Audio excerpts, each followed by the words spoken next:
CIDಗೆ ನಲ್ಲಿ ನಮಗೆ ನೋಟಿಸ್ ಬಂದಿದೆ. ಸಭಾಪತಿಗಳು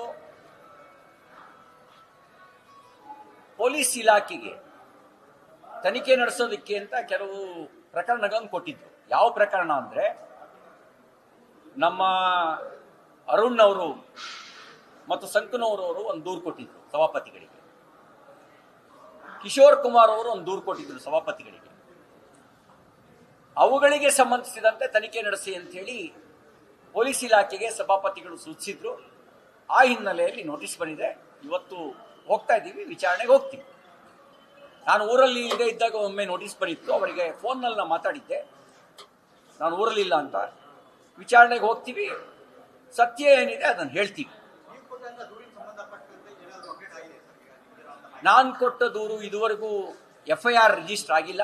ನಾನು ಕೊಟ್ಟ ದೂರು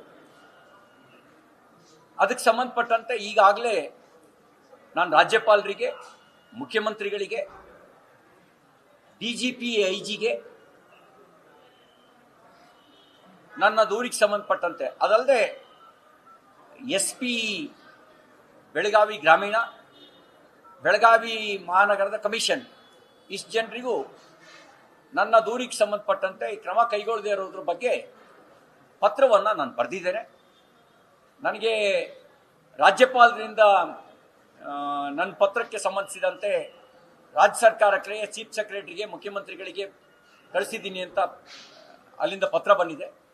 ಬೆಳಗಾವಿ ಗ್ರಾಮೀಣ SP ಇದು ನಮ್ಮ ಜ್ಯೂರಿಡಿಕ್ಷನ್ಗೆ ಬರೋದಿಲ್ಲ, ಇದು ಬೆಳಗಾವಿ ಕಮಿಷನರ್ ವ್ಯಾಪ್ತಿಗೆ ಬರುತ್ತೆ. ನಾವು ಅಲ್ಲಿಗೆ ನಿಮ್ಮ ದೂರನ್ನು ಕಳಿಸ್ಕೊಟ್ಟಿದ್ದೀವಿ ಅಂತ ಅವರು ನಮಗೊಂದು ಪತ್ರವನ್ನು ಹಾಕಿ ಕಳಿಸಿದ್ದಾರೆ. ಇನ್ನು ಉಳಿದಿಂದ ಯಾರಿಂದಲೂ ನಮಗೆ ಪತ್ರ ಬಂದಿಲ್ಲ. ನ್ಯಾಯದ ನಿರೀಕ್ಷೆಯಲ್ಲಿದ್ದೀವಿ. ಪ್ರಜಾಪ್ರಭುತ್ವ ವ್ಯವಸ್ಥೆ ಮೇಲೆ ನಂಬಿಕೆ ಇಟ್ಟಿದ್ದೇವೆ, ಸಂವಿಧಾನದ ಮೇಲೆ ನಂಬಿಕೆ ಇಟ್ಟಿದ್ದೇವೆ, ನ್ಯಾಯಾಂಗದ ಮೇಲೆ ವಿಶ್ವಾಸ ಇಟ್ಟಿದ್ದೇವೆ. ನ್ಯಾಯ ಸಿಗುತ್ತೆ ಅನ್ನುವಂಥ ಭರವಸೆ ಇದೆ. ವಿಳಂಬ ಆದರೂ ತಪ್ಪು ಮಾಡಿದವರಿಗೆ ಶಿಕ್ಷೆ ಆಗುತ್ತೆ, ನ್ಯಾಯ ಸಿಗುತ್ತೆ ಅನ್ನುವಂಥ ಭರವಸೆ ಇದೆ.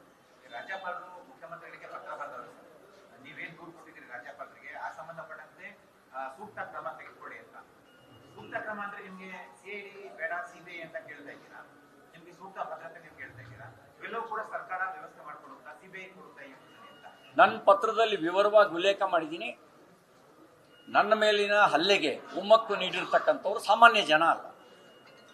ಕುಮ್ಮಕ್ಕು ನೀಡಿರುವವರು ಈ ಸರ್ಕಾರದಲ್ಲಿ ಉನ್ನತ ಹುದ್ದೆಯಲ್ಲಿರ್ತಕ್ಕಂಥವ್ರು, ಸಚಿವರಾಗಿ ಕೆಲಸ ಮಾಡ್ತಿರ್ತಕ್ಕಂಥವ್ರು.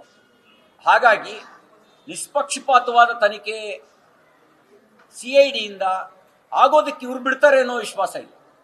ಯಾಕೆಂದ್ರೆ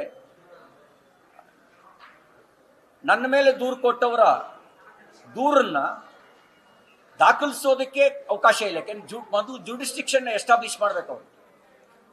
ಅವರು ವಿಧಾನ ಪರಿಷತ್ತಿನ ಸಭಾಂಗಣದೊಳಗೆ ನಡೀತು ಅನ್ನುವಂಥ ಕಾರಣಕ್ಕೆ ನನ್ನ ಮೇಲೆ ಪೊಲೀಸ್ ಸ್ಟೇಷನ್ಗೆ ದೂರು ಕೊಟ್ಟರು.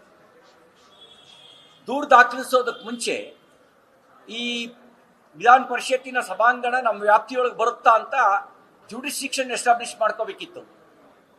ಅದನ್ನು ಕನ್ಫರ್ಮ್ ಮಾಡ್ಕೊಳ್ಬೇಕಿತ್ತು. ಅದನ್ನ ಏನು ಕನ್ಫರ್ಮ್ ಮಾಡ್ಕೊಳ್ಳಿಲ್ಲ. ನನಗೆ ನೋಟಿಸ್ ಕೊಡಲಿಲ್ಲ. ಬಂಧಿಸಿದ ಮೇಲೆ 450ಕ್ಕೂ ಹೆಚ್ಚು ಕಿಲೋಮೀಟರ್ಗಳ ಕಾಲ ಜಲ್ಲಿ ಕ್ರಷರು, ಕಬ್ಬಿನ ಗದ್ದೆ, ಕಾಡಿನ ಮಧ್ಯೆ ಎಲ್ಲ ಕರ್ಕೊಂಡು ಹೋದ್ರು. ಅವರ ನಡೆ ಸಂಶಯಾಸ್ಪದವಾಗಿತ್ತು. ಅವರ ನಡೆ ದುರುದ್ದೇಶದಿಂದ ಕೂಡಿತ್ತು. ಇದೆಲ್ಲವನ್ನು ನಾನು ಎಕ್ಸ್ಪ್ಲೈನ್ ಮಾಡಿದ್ದೇನೆ.